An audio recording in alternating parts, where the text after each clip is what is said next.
leadership of our late Governor Teresa J. Dupaya.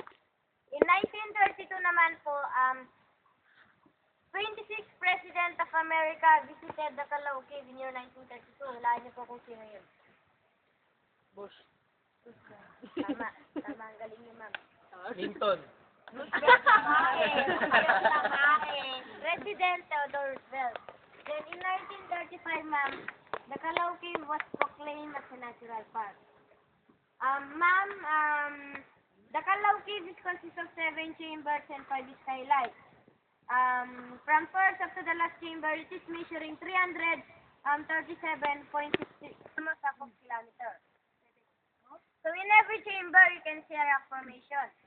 Except in the 7th chamber, ma'am, because 7th chamber is already eroded. In the first chamber, you can see the crack column formation. Column po, sorry, the stalactite and stalagmite meet. Stalactite is the limestone that go downward. Stalagmite is the limestone that go upward. Siguro, alam niyo ba yan sa science po yan? Yeah. Po, through the action of water, dissolving the mineral where it is located po. May nakita po kayo mga rock formation dun. Second chamber po,